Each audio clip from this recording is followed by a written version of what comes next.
Hello, I'm Annie Musu, a certified EFT tapping master practitioner. I help women build confidence, set boundaries, and enjoy healthy relationships. Welcome to my podcast, Hush Your Mind, building a better relationship with yourself. On this show, I offer practical wisdom to help you clear fears, limiting beliefs, and trauma so that you can gracefully create a life you love.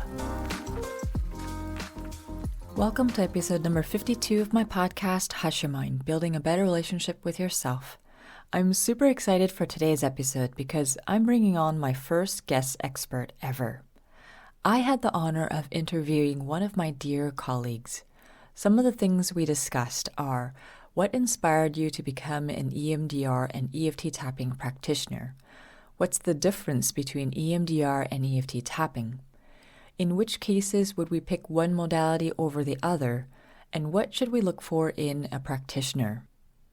Now, I've had guests on my show before. I co-created a live EFT tapping session with a guest on the fear of being seen in episode number 37 and self-doubt about success in episode number 39. But I first got the idea of welcoming other experts when I kept getting asked, what's the difference between EMDR and EFT tapping? In my research interviews, people often tell me they're open to other ways of healing trauma than traditional talk therapy. EMDR and EFT tapping are two popular options, both backed by science. So how does one choose? I thought, I know someone who does both EMDR and EFT. Why not record our conversation and share it with others? I'm grateful that my colleague Jennifer Vazquez agreed to share her wisdom with us today. Taz is a licensed mental health counseling associate, an EFT master practitioner, life coach, fitness instructor, writer, and a veteran. With over 29 years of coaching, mentoring, leadership, and counseling experience, she specializes in helping others overcome PTSD, trauma, anxiety, depression, low self-esteem, and navigating challenging life transitions. Taz is a lifelong servant leader and learner. She retired from the Air Force in 2018 after 25 years of service. While she had a successful military career, she spent her adult life battling depression, anxiety, post-traumatic stress, low self-esteem, and suicide ideation, and successfully overcoming these challenges. She's now on a mission to let others know they're not alone and they can live a soulful life of passion, love of self, others, community, of purpose, your calling professionally and personally, and of play, zest, and hope. As a fitness instructor, she loves teaching dance, cardio kickboxing, and rock-steady boxing for people with Parkinson's disease. Our intention for this conversation is to help you understand the difference between EMDR and EFT tapping so you can make an informed decision on your healing journey. Enjoy. Hi, Taz. Thank you so much for joining me in this podcast episode. I'm super excited to have you here as an EMDR therapist and EFT practitioner. You're going to bring us so much insight that my audience has been asking me about. So thank you so much for being here. Thank you so much, Annie, we were just recalling that I think we've known each other for about 4 years now. And just our love of being able to serve and help people, and then being able to bring EFT to make it really accessible for others. And I'm excited to talk more about that, and then EMDR. And so thank you so much for having me on your podcast. Oh, my pleasure. Yes. Well, let's dive in. My first question is, what inspired you to become an EFT practitioner and an EMDR therapist? Good question. Okay, so my healing journey really is what inspired me or brought me to EFT. I had gotten my master's in counseling about 15 years ago and got introduced to EFT then. And I'll be honest with you, I thought it was a little woo-woo at that time. And I was very much, still in the military at the time. And I was very much, cognitive, behavioral, just show me the facts. And so I had kind of discounted tapping at the time. Full circle, after I retired and was still on my healing journey from post-traumatic stress, anxiety, and depression. And it was as I was figuring out, now what am I going to do in my life? And I was trying to decide, what was going to happen. Was I going to go back to being a therapist, and finish my licensure at the time? Did I want to start all over with hours, given the new state that I was in? And it was also COVID, so there was a lot of change that was happening in my life. And I ended up deciding to be a coach, a life coach. And so I had gone down that route. And along the way, I love geeking out on self-help and learning about what's going on with the brain and body. Always have. And I came across it was a coach for coaches, and she was an EFT practitioner. And she was doing a free webinar at the time. And it was for coaches who were feeling imposter syndrome, who were feeling money scarcity, things that, I think most of us, as we branch out into entrepreneurship, we go through at some point in time. And I was like, all right, let me give this webinar a try.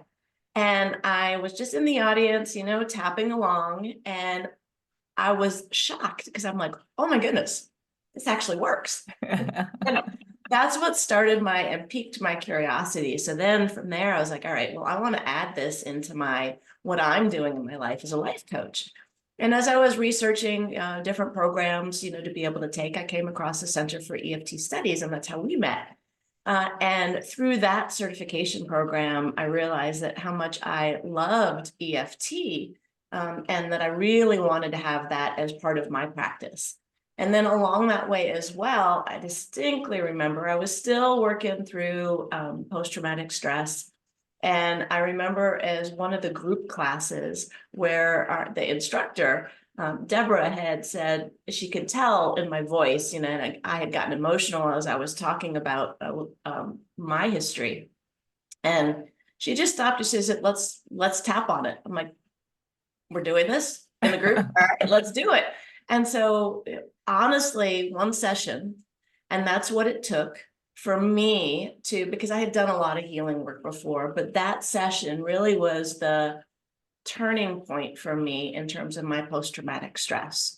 There were some other things along the way that also helped. The Permission to Start Dreaming Foundation, who supports veterans and first responders, their Warrior Path program, which is a program that enables veterans and first responders to be able to have a space to learn 31 wellness practices and to realize that what happened in our past is what happened to us. It's not who we are. And then being able to take that post-traumatic stress and turn it from stress to thriving in our lives and then giving back. So that was also about the same time. But then we did another session, in another group with Deborah, and same thing, worked on the military trauma that I had. And then I did continue to do my own self-work, and then started working with others. And that just was a night and day difference. Because I remember distinctly, there was one 4th of July here. And in Washington State and where I live, folks love fireworks. And I used to hate fireworks because 5, 6, 7 hours of just indiscriminate, loud noises. And my nervous system was so overstimulated and just on edge where I just wanted to hide under the covers. And that particular one, after this journey, I was outside and all the cacophony, it sounded like a war zone. And I had tears streaming down my face, but it was because I wasn't jumping. I wasn't constantly doing this with my nervous system. I was able just to take in the sounds and the indiscriminate sounds, and I was okay. And I'm like, wow, this is what that freedom that we talk about, in that emotional freedom, when you really process and reprocess those emotions and or those memories to move them on into just the past, where they no longer are impacting you, they're no longer triggering you, is so profound and such a huge difference that I'm like, I want everybody to be aware of what's feasible when it comes to EFT and then EMDR. That's the EFT journey. And along the way, being a practitioner, periodically, I kind of felt called, well, should I go back, to counseling or to be a therapist? And I was like, no, I'm fine not starting over. I love doing what I'm doing. And along the way, I got introduced to an opportunity of presenting an EFT workshop to EMDR therapists, and got invited to also take the course, the basic training. And I jumped at it because, like anything, I love learning. I love trying new things. And I could really see the beauty and the integration that could take place, and the healing, and how the parallel, the ways they intersect, the ways they're similar, the ways they're different. And I could just see that I wanted to do this. And I did the training, loved it, and I said, all right, because EMDR is for licensed therapists only. And I said, all right, well, I'm fine doing my thing as a EFT practitioner and a coach. And along the way, that just kind of kept coming back up into my intuition. And I realized I needed to listen to it, because I was called to do EFT and EMDR, and I love also art therapy, and being able to integrate those with clients so they can really have that freedom, to live their life in the way they want, with more passion, purpose, play. And that's why I'm so passionate about helping others and letting them know that they're not alone, that there is help out there. Mm-hmm. Wow, what an extraordinary story. Thank you, Taz. I don't even know what to say. You've been through so much, and I resonate so much when you that found that emotional freedom with Yeah. EFT. I mean, it is shocking. It's amazing Yeah. how transformed we can be in so little time, Yep. and that it needs to get out there more and more. It And does. it is Yeah. coming in. It's in the mainstream, especially with Nick Ortner, all Yep. the The tapping mainstream channels solution, we see. and Yes. yeah. Oh Yeah, yeah. yeah. And so, yeah, it's wonderful to see you grow in both modalities, and to, yes, I think, that's why it was so evident for me to invite you to my podcast, because you have this unique perspective of being in the EFT and the EMDR world. And I get clients who have experienced EMDR and who are looking for a new modality because they didn't get what they needed in Right. EMDR. Yeah. And then I also had clients who had a great experience with EMDR, but they feel like they need something different this time. Yeah. So both Yeah. modalities can be helpful, depends on each person and where they are on their path, what they need at that time. And so I'm curious to hear more about that.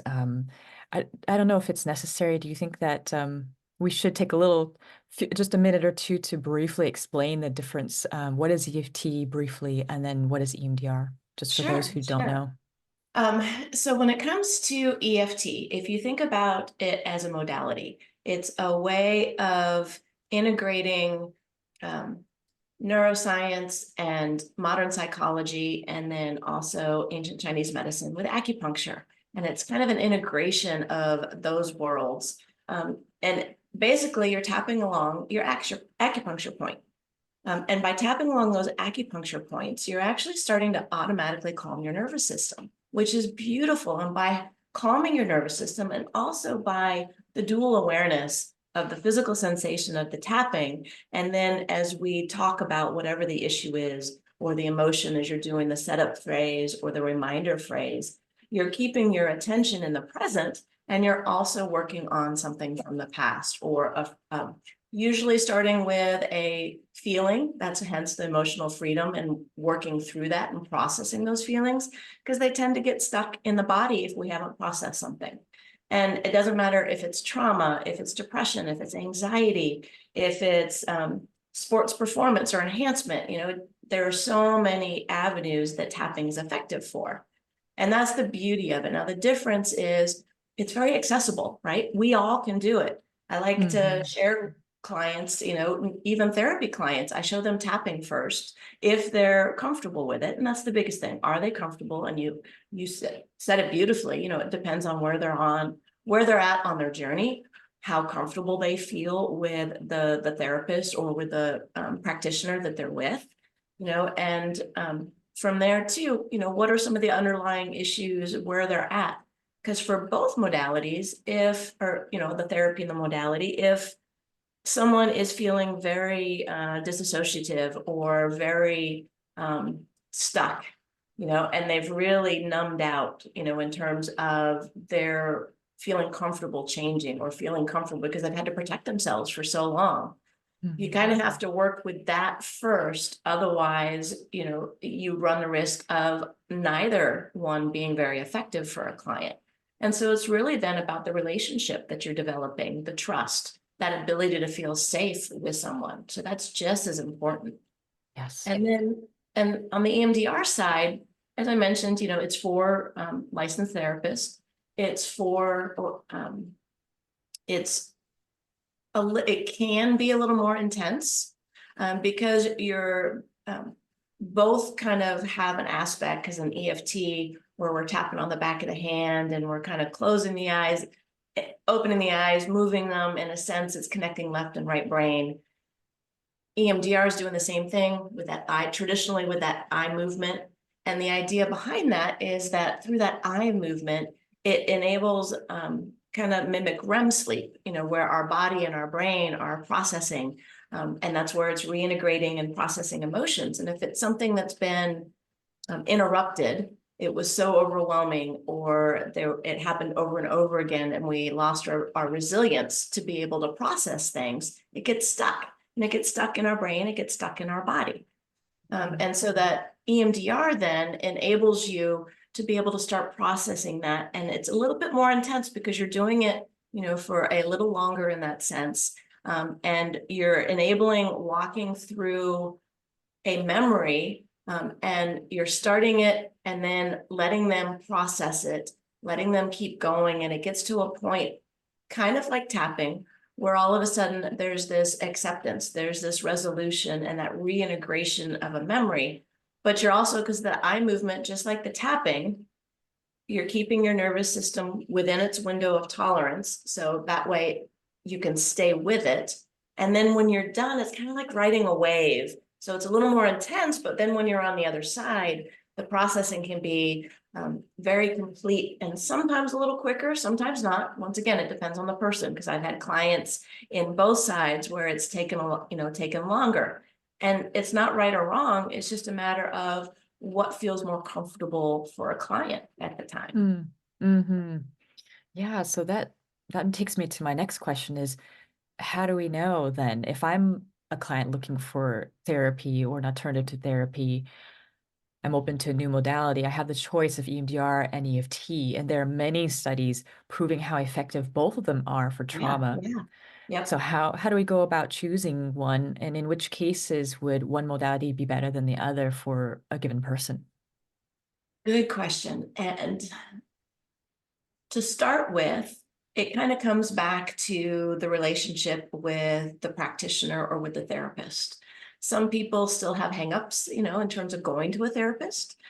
Some prefer looking for a practitioner or someone that's outside of the, traditional medical or the traditional mental health model, right? And then looking for alternatives, such as practitioners, or on the energy side of the house, or with Reiki or with other modalities.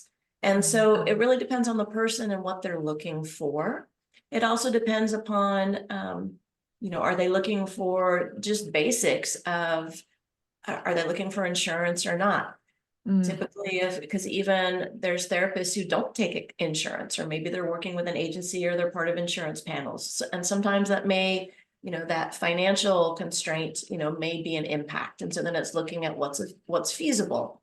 But beyond that, just in terms of which is which, it really depends on the person and the connection, because if there's practitioners who, if they just jump too quickly into saying, all right, let's get at your deepest, darkest, painful past, it may spook someone and they're never going to come back, right? They're not ready yet. And so it's really about developing that connection and that rapport and that trust, and holding that safe space to be able to see, does this person feel safe? Does this person feel comfortable? And then I think education and information is really important, because we're just guides, right? But we want to make sure someone feels comfortable, and then tuning in and checking in with them, and not just, it's not about us, it's not our ego, it's about them, and making Yes, sure that we're in that space. And totally. some people find this to be really weird. They're like, hey, what is this tapping along your acupuncture points, and so they don't like it. Or it's too weird at the time. I've had clients who initially were like, nope, don't like it. And then after a period of time, they try it again and like, oh, wow, okay, that does really work. And so it just depends. Um, Mm-hmm. EMDR, there's a process. It's more of a scripted protocol where, and you're guiding someone through and you're not just jumping in because there is sometimes a little more activation, a little more processing that can be a little more intense. And it's not to say EFT can't be, because it can. It's just we tend to then stop to always bring things back down. And a good Mm-hmm. therapist will do the same thing on the EMDR side as well. But sometimes that's kind of scary, that idea of going right into that. And there's so many alternative ways to work tapping and EMDR. It doesn't have to be this if someone that doesn't feel comfortable. There's auditory, there's tapping, there's doing this. That's really that bilateral stimulation, that left, right, connecting, the hemisphere. That's the activation for the EMDR that helps the processing and the reprocessing of a maladaptive memory that got stuck. And tapping's kind of doing a lot of the same thing. That dual action is really what's key between both. The nice thing is the tapping you can take with you, so you can keep doing it on your own. And Mm-hmm. with both or with EMDR, we like to have additional resources before we really jump into the EMDR. So can a person calm their nervous system on their own? Because if they Mm-hmm. can't, it's going to be really hard to do that reprocessing. And it may not be Mm. right for them. Yes, yes. That's one of the biggest concerns I have. I hear from people. I do these free market research interviews in exchange Yeah, for a free EFT session. yeah, And there are many people who come to me and they say, I'm looking for a new modality. I feel like that's what I need. And the thing with EFT is that it's accessible. I love that I have a tool that I can use in between sessions. I really want that tool. They're looking for something where they can support themselves and feel empowered about their journey. yep, And I think it just makes sense. We don't want to become dependent on a practitioner or on a therapist. We want to be able to eventually give ourselves that support and yeah, co-regulate with friends and yeah, family instead of right. with a therapist. So I mean that's the goal. So Yeah, yeah, very okay. true. Mm. Yeah, so I guess it's not quite, someone would ask me, oh, this is the issue that I have. It's childhood trauma. Which one is best? It's more of maybe financial concerns, maybe what you're comfortable with. If Mhm. tapping seems a little too odd, maybe you should go towards EMDR. Some people I meet, they've found more research on EMDR than EFT, but Yeah, then they came to me curious about EFT, tried the free EFT session slash interview, and had a better rapport with me than with their previous EMDR therapist. And they jumped yep, into yep, working with me. And yeah. so I really think that is the key thing to Mhm. finding the next therapist or practitioner you want to work with is how you feel in their presence. Yeah, Do you feel soothed by their yeah, presence? Do you feel safe? Do they look at you in the eyes? Even if it's online, do you feel yeah, like this person is completely listening to you and you feel supported? I think yeah, for a long time, I just assumed that that's what all therapists do. yeah. And And yeah, eventually people would tell me, I don't get that from my therapist. yeah, Or I had this really awful experience with this other therapist, and I was just so shocked. Um, but that's just in any job, I guess there will be people who are, more competent than others. so So true. there's Oh, room for all of yes, us, and there's room for improvement. For so even us true. Yeah, oh, who yeah. who are very passionate and And supportive. you think about, the studies that are out there, because right now, EMDR on the mental health side of the house, so American Psychological Association and so on, EMDRIA, which is the national body for EMDR, those international bodies and those national bodies recognize EMDR as a kind of a gold star standard, along with talk therapy or exposure therapy or dialectic behavioral therapy, in terms of for trauma. Mm, Tapping is something that, while it came about around the same time, It kind of went the route for a while of kind of the energy psychology. Dr. Peter Stapleton likes to talk about different waves of the mental health movement, from kind of the traditional psychotherapy model, to moving towards behavioral, to positive psychology, somatic, and then kind of energy piece. And so tapping sometimes kind of gets like I did, not knowing what tapping was. I'm like, oh, that's woo-woo, no. And there's aspects there because if it feels like it, and depending on your spirituality, depending upon the practitioner and the other, where they're coming from and their worldview and what experiences they bring to it, there may be more of that energy psychology piece to it, or that energy aspect. Yes. And so that's just something to be aware of. And with EFT, there's many well-renowned practitioners and or therapists who do EFT, like Dr. Peter Stapleton in Australia, but she's also working to get EFT recognized like EMDR. And there's actually a lot of evidence-based research on both. So that's something to keep in mind, that they're both very effective. It's just right now, from a traditional standard, EMDR is what's recognized, where tapping is considered more of an alternative, therapy. Although the Department of Defense does recognize it as another second tier, meaning that it's an effective modality. And so progress is being made, and over time, I fully expect to see EFT to be right there with EMDR. Yeah, because we have the Veteran Stress Project, this Yep. nonprofit that helps veterans with free EFT sessions because it's been proven so effective for Yeah. PTSD. And I know in Australia, I think it's Peter Stapleton also who said that their insurance companies, or certain insurance companies in Australia, are accepting Yeah. EFT. It's a very well respected modality in Australia, apparently. It's just a question of time that it reaches all four corners of Yeah. the world. Yeah, and I'm part of the Um, Veteran Stress Solution. I'm a provider that provides those free services and mhm. to be for military and also military families and veterans. And so it's beautiful to be able to support others, on their journey, no matter where they're at, in that way. Wow. All right, Taz. Well, I guess I'm curious if you have anything else to say about the what people should look for in a practitioner, Ooh. because they can go towards CFT or EMDR. We kind of touched on some points already, but what are the main keys we should look for in a practitioner? I think for each person, they're going to have to ask themselves, what is it that they want? Are they looking for something, in particular? Are they looking for someone who is, um, what's their experience?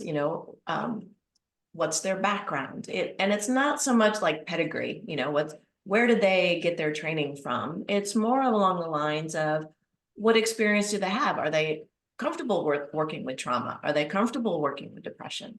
Are they comfortable working with anxiety? Same thing on the therapy side of the house. You're looking at, is this person going to help me feel safe so then I can work on what I want to work on?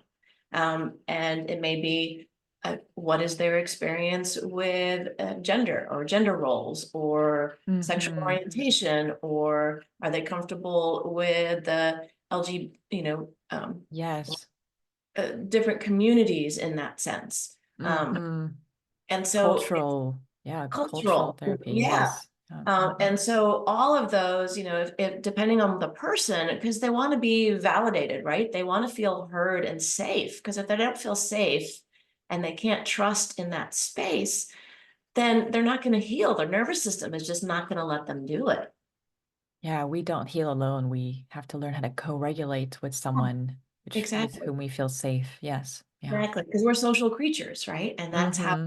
part of our biology. And so that, that's why I think both modalities are so impactful over traditional talk therapy and some others, because of the fact that it's keeping your nervous system within its window of tolerance. And that's what that, and then that dual attention, the past and present, is really what enables us as practitioner or a therapist to help a client then really start to process those memories and then reintegrate them into their long-term memory. So then that way, trauma, I was abused as a child and I had chocolate today. Little dramatic effect, but you can say those statements without feeling triggered, without feeling numb, and just go, yep, they were part of my life. And here's where I'm at now, where I'm more in that post-traumatic growth phase, where we're able to take whatever happened to us and then use it to be able to support others around us and then in our community. Mm-hmm. Yeah. Yeah. Gosh, I think it's so important to highlight the point of when you said if someone is looking for a certain modality, they could maybe consider the importance of the person's wisdom, the person's Yeah, experience, and yeah. what they're bringing into the session as well. There's so much talk about different modalities. I think I just got a huge wake-up call today from my mentor that I am bringing so much more into my sessions than just EFT. I tend to Mhm. be a little too humble, I'd say. I'd say if there's some miraculous or amazing shifts that happen in a session, I say, oh yes, it's the EFT. It's an extraordinary tool, and it is. But I think that it's so important also for us practitioners and for people who are looking for a new modality to consider the the fact that the person you're working with is bringing a lot more to the table than just the modality. They have a certain energy that you're attracted to for some reason. Yeah, Maybe yeah, you agree with their perspectives on life, or yeah, you have the same values as them. That all plays a huge role in that feeling of safety that we yeah. feel in a session, and it can really boost the healing sessions. Yeah. So, And yeah. that connection, and study after Mm, study shows that it's not so much the modality or the therapy, right? It's really the mm. connection and the relationship and that sense of trust and that co-regulation. Because without that, like we said, you're not going to heal. Yes. Ah, Yeah. yes, wonderful. I love this. Thank you so much, Taz. How can people connect with you? The easiest way is going to be website, which is going to be my website is tazvazquez.com. Of course, there's always, email or social media, and I'm sure we'll provide that so folks have it. But that's the easiest way is tazvazquez.com. Okay, wonderful. And do you have a last comment, something that you want to leave listeners with? That if you're listening to this and you're identifying or curious or saying hey, wait a minute, tapping or EMDR, I don't know about those, go try it. They are, I seriously say, they're life game changers, and I am so passionate that there is such a sense of freedom and such a sense of a soulfulness, of playfulness, of passion, of purpose when you have really gone down that road of your healing journey. And it's not a one-stop thing, it takes a Mm-hmm. while. But to be with it and to be in that process and to really know that healing is feasible. And if you're curious, go try tapping. If you're curious, try EMDR. They really are life game changers for people.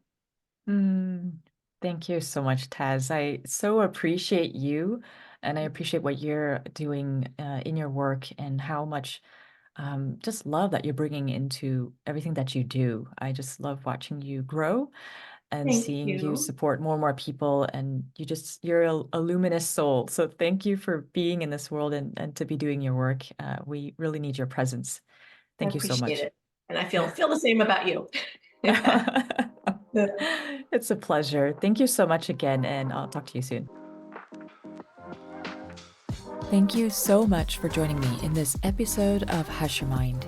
I'm currently offering free EFT tapping sessions in exchange for a short interview. Book your session at hushyourmind.com/interview. Keep in touch with me via my twice-a-month newsletter and get a free EFT meditation and guide for people pleasing. The links are in the show notes. May you have the courage to love and accept yourself. Be well.